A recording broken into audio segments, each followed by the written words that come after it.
కార్యక్రమంలో ఉపనిషత్ వాహిని క్రమంలో భాగంగా కైవల్యోపనిషత్తు గురించి దాని విశేషాల గురించి మనం ఆచార్య డాక్టర్ మసన్ చెన్నప్ప గారిని అడిగి తెలుసుకుందాం.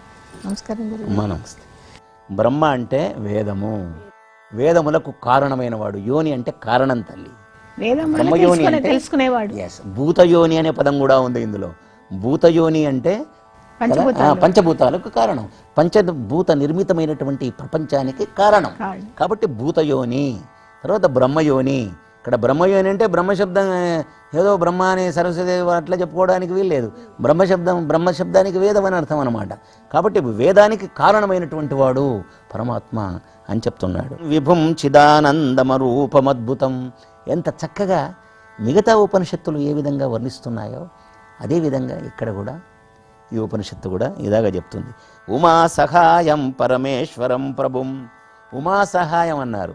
ఇక్కడ ఉమా అంటే మామూలుగా పార్వతి. ఇక బ్రహ్మ విద్యకు ఉమా అని పేరు ఉపనిషత్తుల్లో. ఆ విద్యా సమేతుడు కదా పరమాత్మ. బ్రహ్మలో ఏముంది? బ్రహ్మ విద్య ఉంది. ఆయన విద్యా సమేతుడు కదా, జ్ఞాన సమేతుడు కదా, జ్ఞాన స్వరూపుడు కదా. కాబట్టి అక్కడ ఆ శబ్దానికి అది అర్థం అన్నమాట. ఇక్కడ ఈ అర్థం పౌరాణికమైనటువంటి అర్థం కాదు. అక్కడ పరమేశ్వరం అంటే చాలా సూక్ష్మమైనటువంటి వాడు అతడు, భగవంతుడు పరమేశ్వరుడు. ప్రభుం త్రిలోచనం అన్నాడు. ఇక్కడ త్రిలోచనం అనగానే శివుణ్ణి సరే. త్రిలోచనం అంటే ఏంటి? మూడు లోకాలను చూడగలిగినటువంటి ప్రజ్ఞాశాలి అన్నమాట. అతని అనేకమైన శిరస్సులు, అతనికి నిజానికి 2 కాళ్ళు 2 చేతులు కళ్ళు లేవు, కానీ అనేకం కదా. సహస్ర శీర్ష పురుష సహస్రాక్ష సహస్రపాద. కాబట్టి దాన్ని బట్టి అన్నమాట ఇక్కడ త్రిలోకం అంటే 3 లోకాలను ఆయన చూడగలుగుతాడు. ఆయన అది త్రిలోచనుడు అన్నమాట. కాబట్టి 3 లోకాలే ఆయనకు, 3 లోకాలను చూడగలిగినటువంటి శక్తిశాలి. ఏకకాలంలో చూడగలుగుతాడు. మనం ఒక వస్తువును చూసిన తర్వాత ఇంకో వస్తువును చూస్తాం. మనం పరోక్షంగా ఉన్న వస్తువును మనం చూడదాం, కానీ ఆయన 3 లోకాలను ఏకకాలంలో చూడగలిగిన వాడు కనుక త్రిలోచనం ప్రశాంతం ధ్యాత్వా మునిర్గచ్చతి భూతయోనిం సమస్త సాక్షిం తమస పరస్తాత్. తమస్సు కంటే వేరుగా ఉన్నటువంటి వాడు, చీకటి కంటే వేరుగా ఉన్నవాడు, అవిద్య కంటే వేరుగా ఉన్నవాడు. మనకు వేదంలో కూడా వేదాహమేతం పురుషం మహాంతం ఆదిత్యవర్ణం తమస పరస్తాత్ తమేవ విదిత్వా అతి మృత్యుమేతి నాణ్యపంథ విద్యతేయనాయ. అక్కడ తమస పరస్తాత్ ఆ శబ్దం భగవద్గీతలో కూడా గ్రహింపబడింది. కాబట్టి చీకటికి అవతల ఉన్నవాడు అంటే చీకటి లేనివాడు అన్నమాట. చీకటిని తొలగించేవాడు, అజ్ఞానాన్ని తొలగించేవాడు, అవిద్యను తొలగించేవాడు అని అర్థం అన్నమాట. తర్వాత అటువంటి సయేవ సర్వం యద్భూతం యచ్చభవ్యం సనాతనం. యద్భూతం, ఇది బాగా చెప్తుంది. యద్భూతం ఇదివరకు ఉన్నవాడు పరమేశ్వరుని యొక్క స్వరూపమే చెప్తున్నాడు. ఇక్కడ ఎంత చక్కగా చెప్పాడంటే ఆయన సర్వ యద్భూతం ఇదివరకు ఉన్నవాడు, తర్వాత యచ్చభవ్యం భవిష్యత్తులో కూడా ఉన్నవాడు, సనాతనం 3 కాలాల్లో ఉన్నవాడు, ఎల్లప్పుడూ ఉన్నటువంటి వాడు అంటే త్రికాలాల్లో ఉన్నటువంటి వాడు. అది ఈ విధంగా. తర్వాత సర్వభూతస్తమాత్మానం సర్వభూతాని చాత్మని సంపశ్యన్ బ్రహ్మ పరమం యాతి నాణ్యేన హేతునా. అన్ని ప్రాణుల్లో ఉన్నాడు, అన్ని ప్రాణులు అతనిలో ఉన్నాయి. యస్తు సర్వాణి భూతాని ఆత్మన్నేవానుపశ్యతి సర్వభూతేషు చ ఆత్మానం తతో న విచికిత్సతి. మనిషికి దుఃఖం కలగకపోవడానికి ఒక కారణం చెప్తున్నాడు. నాకెందుకు దుఃఖం వస్తుంది? కోరుకుండడం వల్ల, కోరిక జరగకపోవడం వల్ల వస్తుంది. దుఃఖం లేకుండా ఉండాలంటే ఏం చేయాలి? నువ్వు అన్ని ప్రాణులు భగవంతునిలో ఉన్నాయి, భగవంతునిలో అన్ని ప్రాణులు ఉన్నాయనే ఒక్క ఆ జ్ఞానాన్ని నువ్వు పొందాలి. ఇది చాలా గొప్పది. అది దాన్ని ఎక్కడ తీసుకున్నాడు? ఇక్కడ కైవల్యోపనిషత్తులో ఆ వేదాంతర్గతం యజుర్వేదంలో 40వ అధ్యాయంలో ఉన్నటువంటి మంత్రాన్ని ఇక్కడ తీసుకున్నాడు. సర్వభూతస్తమాత్మానం సర్వభూతాని చ ఆత్మని. పరమాత్మలో అన్ని ప్రాణులను చూడు, పరమాత్మలో అన్ని ప్రాణులను చూడు, అన్ని ప్రాణుల్లో పరమాత్మను చూడు. అప్పుడు నీకేది ఉండదు, సమదృష్టి ఏర్పడుతుంది. అసలు నిజమైన పండితుడు అనే శబ్దానికి భగవద్గీతలో కూడా మంచి అర్థం చెప్పారు. పండితుడు సమదర్శనుడు అన్నమాట. పండితుడు దానికి ఏదో పండ అంటే జ్ఞానం కలిగినవాడు అని వేరే అర్థాలు చెప్తారు. కానీ పండిత సమదర్శన కదా అమ్మ. ఒకేలాగా చూడాలి, సమదర్శనుడు కావాలి. అది అంతటా పరమాత్మను చూడాలి. అంతటా సమానంగా ప్రకాశించే పరమాత్మను చూడడమే సమానం. అటువంటి దృష్టి కలిగినటువంటి వాడే పండితుడు అన్నమాట. సమదర్శనుడు కావాలి పండితుడు అన్నమాట. అది చెప్తున్నాడు ఇక్కడ. చాలా ఇది గొప్ప గొప్ప గొప్ప శ్లోకం దీంట్లో. సర్వభూతస్తమాత్మానం సర్వభూతాని చాత్మని సంపశ్యన్ బ్రహ్మ పరమం యాతి నాణ్యేన హేతునా. నాణ్యేన హేతున అన్నాడు. ఇంకో మార్గమే లేదురా బాబు. నువ్వు పరబ్రహ్మను చేరాలంటే ఒకటే, పరబ్రహ్మను అన్ని ప్రాణుల్లో చూడు, అన్ని ప్రాణుల్ని భగవంతునిలో చూడు. అప్పుడు నీకు ఏ దుఃఖం ఉండదు, ఏ అవరోధం ఉండదు పరమాత్మ యొక్క సాక్షాత్కారానికి అని చాలా చక్కగా మనకిక్కడ పరమాత్మ యొక్క స్వరూపాన్ని తెలియజేస్తూ ఉన్నాడు. తర్వాత మాయ, ఇందులో కూడా మాయ శబ్దం వచ్చింది. ఈ మాయ నుంచి ఎలా విడవడాలి కదా ఫస్ట్. ఈ మాయ అనేది దాని గురించి చాలా మంది మాయ అంటే లేనిది అంటారు, మాయా ప్రకృతి అంటారు.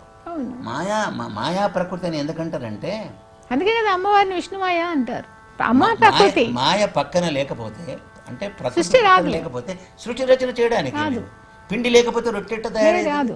ఇక్కడ సయేవ మాయా పరిమోహితాత్మ శరీరమాస్తాయ కరోతి సర్వం స్త్రీయన్నపానాది విచిత్ర భోగై సయేవ జాగ్రత్ పరితృప్తిమేతి.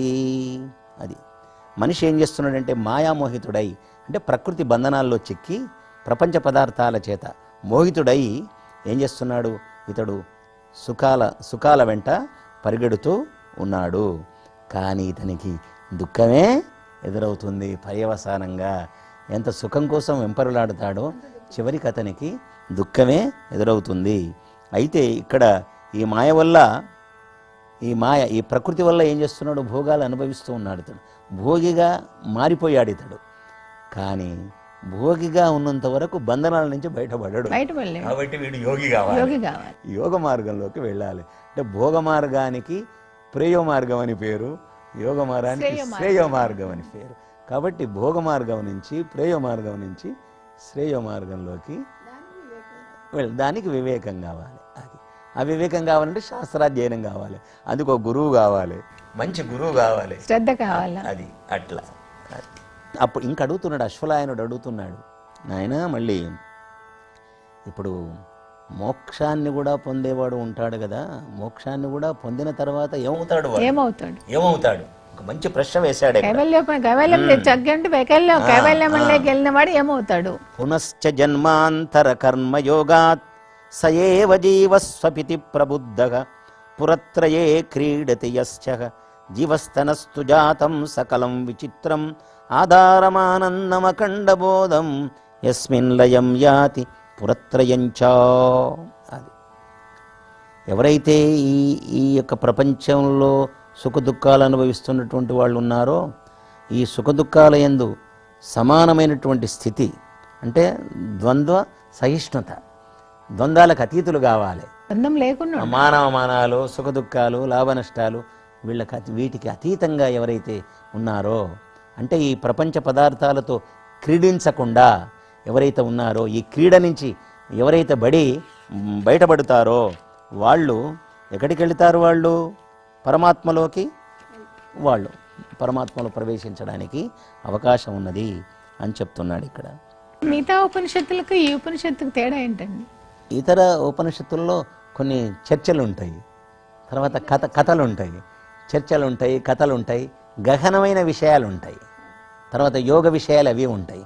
కానీ ఇందులో ఇక్కడ ఏం చేశాడంటే బ్రహ్మ జిజ్ఞాస కలిగిన వాడు కావాలి, తర్వాత పరబ్రహ్మను తెలుసుకోవడానికి యోగ్యతలు ఏంటివి, పరబ్రహ్మ యొక్క స్వరూపం ఏమిటి, తర్వాత పరబ్రహ్మలో ఉండి అతడు ఆనందాన్ని పొందిన తర్వాత చివరికి వాడు ఏమవుతాడు అది కూడా చెప్పినాడు ఇక్కడ. అది ఆ విషయం చాలా ముఖ్యమైనటువంటి విషయం అన్నమాట. అది ఇక్కడ మనం తెలుసుకోవలసినటువంటి అవసరం ఉన్నది.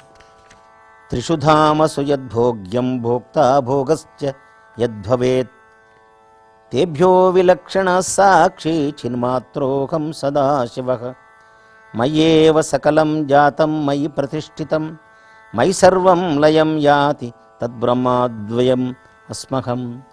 నేనే ఈ 3 సృష్టి స్థితిలయాలు చేసేవాడిని నేనే అని ఆ పరమాత్మ చెప్పినటువంటి విషయాలు చెప్పినాడు. తర్వాత జాగ్రత్త స్వప్న సుషుప్తాది అవస్థల్లో కూడా అవస్థలు నేనే నాకు లేవు, పరమాత్మకు లేవు, కేవలం జీవునికి మాత్రమే ఉన్నాయనే విషయం కూడా ఇందులో మనకు తెలియజేశాడు. అవస్థాత్రయం లేదు. ఆ అవస్థాత్రయం కూడా చెప్పినాడు. తర్వాత ఇక్కడ ఇంకో విషయం, అపాణి పాదోహమచించ శక్తి పశ్యామ్య చక్షు సశృణోమ్య కర్ణః.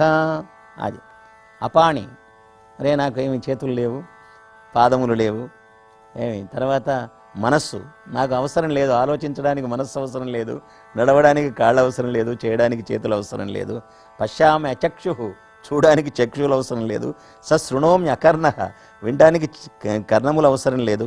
అహం విజానామి వివిక్త రూపో అన్నాడు. కానీ నేను అన్నింటిని కూడా తెలుసుకోగలిగినటువంటి ప్రజ్ఞాశాలిని. నచాస్తి వేత్త మమ చిత్ సదాహం. అది నన్ను పూర్తిగా తెలుసుకున్నవాడు లేడు అని చెప్తున్నాడు. పరమాత్మను పూర్తిగా తెలుసుకున్నటువంటి వాడు లేడు. అందుకే వేదవేద్యుడు అనే పదము భగవంతుణ్ణి తెలుసుకోవడానికి ఉపయోగపడే పదం. కానీ అంతేకాదు వేదాతీతుడు అనే పదం కూడా ఉంది. అంటే వేదాన్ని చదవడం వల్ల కూడా పరమాత్మ స్వరూపం మనకు పూర్తిగా తెలియదు అన్నమాట. అట్లా అదే విధంగా ఓంకార స్వరూపుడు అనే పదం ఉంది, అన్నిటికీ అతీతమైన స్వరూపం కదా. ఈ శ్లోకం మనకు కఠోపనిషత్తులో కూడా కనిపిస్తుంది. వేదాంత విజ్ఞాన సునిశ్చితార్థాః సన్యాసయోగాద్ యతయః శుద్ధ సత్వాః తే బ్రహ్మలోకేషు పరాంతకాలే పరామృతాత్ పరిముచ్యంతి సర్వే. ఎంత బాగా చెప్తున్నాడు చూడండి గురువు అశ్వలాయనునికి. వేదాంత విజ్ఞాన సునిశ్చితార్థాః. అది ఎవరైతే ఇక్కడ వేదాంత విజ్ఞానం అన్నాడు. వేదం అంటే 4 వేదాలు వస్తాయి, వేదాంతాలంటే ఉపనిషత్తులు వస్తాయి. ఉపనిషత్తుల్లో ఉన్న కర్మకాండ కాదు, అంతం వేదాంత జ్ఞానం. వేదాంత జ్ఞానం కాదు, వేదాలకు అంతం చివరిలో వచ్చినాయి కాబట్టి ఉపనిషత్తులు. ఈ వేదాంత జ్ఞానం చేత ఎవరైతే సునిశ్చితార్థం అన్నమాట, నిశ్చితమైనటువంటి అర్థం ఏర్పడుతుందన్నమాట. అంటే నిశ్చితమైన అభిప్రాయం అంటాను చూడండి, అట్లా నిశ్చితమైనటువంటి అభిప్రాయం ఏర్పడడం వల్ల అటువంటి వాళ్ళు సన్యాసయోగాద్యతయ, వాళ్ళు ఏం చేస్తారు, సన్యసిస్తారు. అంటే కర్మఫల త్యాగం చేస్తారు. అదనమాట సమస్త కర్మఫలాల నుంచి వాళ్ళు విముక్తులైపోతారు. ఆ విధంగా అయినటువంటి వాళ్ళు ఎవరైతే యతయః అన్నాడు ఇక్కడ. యతయః అన్నారు అంటే యతులు అన్నమాట, యతీశ్వరులు అన్నమాట వాళ్ళు. అయితే అటువంటి వాళ్ళు శుద్ధ సత్వాహ అన్నాడు. మనకు సత్వము, రజస్సు, తమస్సు అనే 3 గుణాలు ఉన్నాయి. కానీ యోగులు కానీ యతులు కానీ శుద్ధ సత్వం కలిగినటువంటి వాడు. అంటే తమో గుణము లేదు, రజోగుణము లేదు, సత్వగుణము లేదు, శుద్ధ సత్వం అన్నమాట.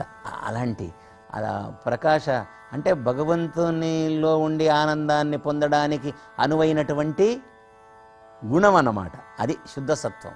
అది తే వాళ్ళు బ్రహ్మలోకేషు పరాంతకాలే, వాళ్ళు మోక్షాన్ని పొందినటువంటి వాళ్ళు పరాంతకాలే అన్నాడు. ప్రళయం దాకా వాళ్ళు అక్కడ మోక్షానందాన్ని పొందుతారు. పొంది పరామృతాత్ పరిముచ్యంతి సర్వే, అంటే వాళ్ళు బంధ విముక్తులయ్యి ఆ మోక్షాన్ని పొందుతారు. అంటే పరమాత్మలో ఉండి ఆనందాన్ని పొందగలుగుతారు. అంటే ఒక కైవల్య స్థితికి చేరినటువంటి వాళ్ళ యొక్క స్థితి ఏదైతే ఉన్నదో చెప్పాడు ఇక్కడ. ప్రపంచ స్వరూపాన్ని తెలియజేశాడు, పరమాత్మ స్వరూపాన్ని తెలియజేశాడు, పరమాత్మను పొందడానికి మార్గాలు తెలియజేశాడు.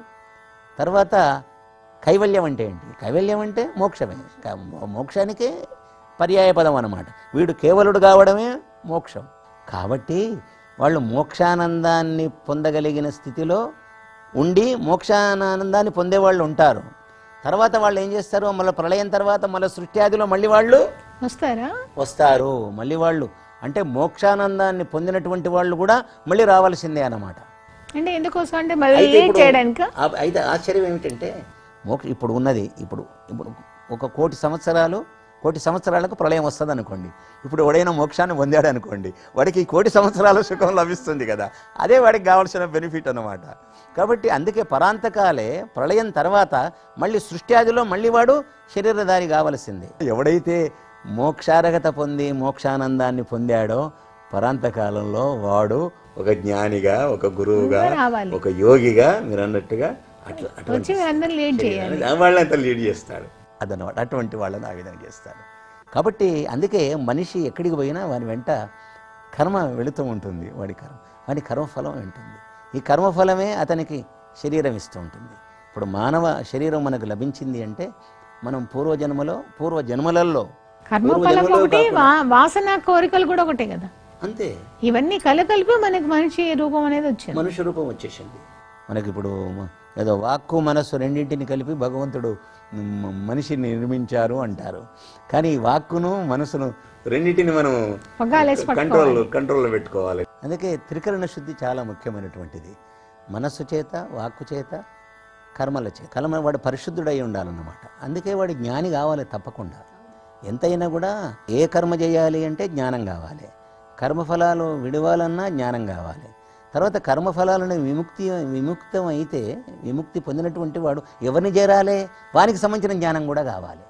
కాబట్టి అందుకే వాళ్ళు ఏం చేశారంటే నిష్కామ కర్మ వల్ల మృత్యువును జయించవచ్చు, జ్ఞానం వల్ల మోక్షాన్ని సాధించవచ్చు అని మన వాళ్ళు చెప్పినారు.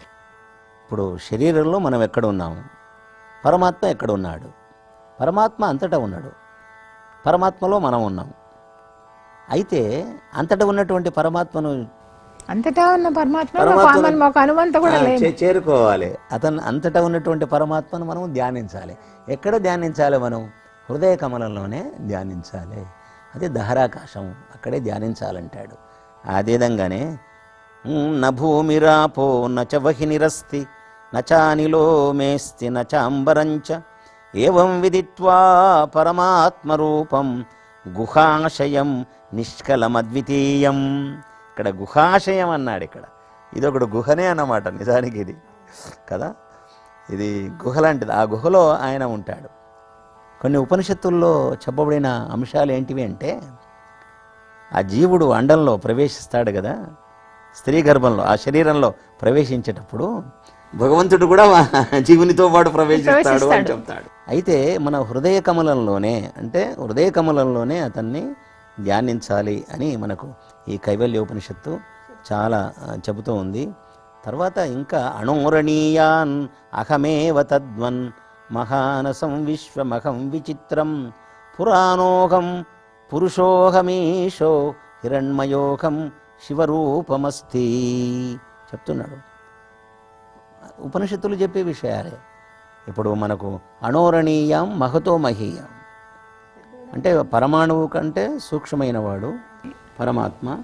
ఏది పెద్దదో దానికంటే కూడా పెద్దటువంటి వాడు అన్నమాట. అందుకే మనకు కఠోపనిషత్తులో ఒక విషయం స్పష్టం చేయబడ్డది. ఏతదాలంబనం శ్రేష్టం, ఏతదాలంబనం పరం, ఏతదాలంబనం జ్ఞాత్వా బ్రహ్మలోకే మహీయతే. చాలా సూక్ష్మంగా చెప్తాడు నచికేతునికి యమాచార్యుడు. అక్కడ పరం అంటే సూక్ష్మం అన్నమాట. అయితే ఆ సూక్ష్మాన్ని తెలుసుకోవాలి. సూక్ష్మములలోకి వెళ్ళి సూక్ష్మమైంది ఏమిటి? అసలు నిజానికి పరమాణువులు సూక్ష్మమైనవి. మనం కూడా జీవాత్మలం కూడా సూక్ష్మమైనటువంటి వాళ్ళు. అంటే సూక్ష్మమైనటువంటి జీవాత్మల కంటే, సూక్ష్మమైనటువంటి పరమాణువుల కంటే సూక్ష్మమైన వాడు పరమాత్మ. అటువంటి వాడిని తెలుసుకుంటే మనకు మోక్షం లభిస్తుంది అని చెప్తాడు. అంటే పరమాత్మ సూక్ష్మమైనటువంటి వాడు అనే విషయం యథార్థంగా మనకు కైవల్యోపనిషత్తు కూడా అణోరణీయాన్ అహమేవ త్వద్వన మహానసం విశ్వమహం విచిత్రం. అది ఈ ప్రపంచమంతా నేను వ్యాపించి ఉన్నాను. ఆయన విచిత్రవిధి. ఈ ప్రపంచం చిత్రమైంది. ఎందుకు చిత్రమైంది? చిత్ర విచిత్రంగా మనకి ఈ ప్రపంచం ఎందుకు కనిపిస్తుంది అంటే మన కర్మలు చిత్ర విచిత్రమైనవి కనుక. అది చిత్ర విచిత్రమైన కర్మలు మనం చేస్తాం కనుక తదనుగుణంగా పరమాత్మ మనకు ఈ ప్రపంచాన్ని ఇచ్చాడు అని అనుకోవాలి. మనకు పురాణోహం పురుషోహమీశో హిరణ్మయోహం శివరూపమస్తి. హిరణ్మయోహం అన్నాడు. ఇక్కడ హిరణ్యం అంటే మామూలుగా బంగారం అని అంటాం. కానీ ఇక్కడ హిరణ్యం ఉపనిషత్తుల్లో కానీ వేదాల్లో కానీ హిరణ్యం అంటే ప్రకాశం అని చెప్పుకోవాలి. ప్రకాశస్వరూపుడు అన్నమాట. నేను ప్రకాశస్వరూపుణ్ణి అన్నాడు. ఎక్కడ అగ్ని శబ్దం వస్తుందో, ఎక్కడ హిరణ్మయ అనే శబ్దం వస్తుందో అక్కడ స్వయం ప్రకాశక శక్తి కలిగిన వాడు పరమాత్మ అని తెలుసుకోవాలి. ఈ విధంగా కైవల్యోపనిషత్తు మనకు పరమాత్మ యొక్క స్వరూపాన్ని, తర్వాత మోక్షాన్ని పొందడానికి ఎలాంటి యోగ్యతలు, ఇవన్నీ కూడా అశ్వలాయనుడు ఆ బ్రహ్మర్షిని, ఆ వేదమూర్తి అయినటువంటి ఆ బ్రహ్మను, జ్ఞానబ్రహ్మను అడగడం, ఆయన చెప్పడం. ఇక్కడ మీరు ఈ స్టూడియో ద్వారా చక్కగా ఎస్విబిసి స్టూడియో ద్వారా అమృతత్వం విషయాలను అడిగినారు. నాకు తెలిసిన మేరకు తెలియజెప్పే అవకాశం నాకు కలిగింది. ధన్యవాదాలు గురువు గారు, చాలా బాగా చెప్పారు. ఇది ఈనాటి మంత్రమామ కార్యక్రమం. మన హృదయంలో ఉన్న సూక్ష్మమైన ఆ దేవుణ్ణి పట్టుకోవటమే, ఆ కైవల్యాన్ని సాధించుకోవటమే మనకు కావాల్సింది. ఆ కైవల్యాన్ని సాధించుకోవడమే ఈ మంత్రమేమ కార్యక్రమం. ఓం నమో Venkatesh. Sun life multi speciality hospital ప్రజలకు నిరంతర వైద్య సేవలు అందిస్తున్న hospital. Diabetology, stem cell physician లో ఇండియాలోనే మొదటి డాక్టర్ గా పేరుగాంచిన డాక్టర్ విజయ్ భాస్కర్ గారు అత్యాధునిక విజ్ఞాన పరిజ్ఞానంతో, అంతర్జాతీయ ప్రమాణాలతో సామాన్యులకు సైతం అందుబాటులోకి తెచ్చారు sun life multi speciality hospital ను. అనుభవజ్ఞులైన వైద్యులతో అన్ని రకాల వైద్య సేవలు, ఆపరేషన్స్, సర్జికల్ ఎమర్జెన్సీలు, ప్లాస్టిక్ సర్జరీలు, చికిత్స అందించనున్నారు. 24 గంటలు అందుబాటులో ఫార్మసీ మరియు అంబులెన్స్ సౌకర్యం కలదు. సంప్రదించండి sun life multi speciality hospital, Dhammaiguda. Contact number 8121678234, 9700971100.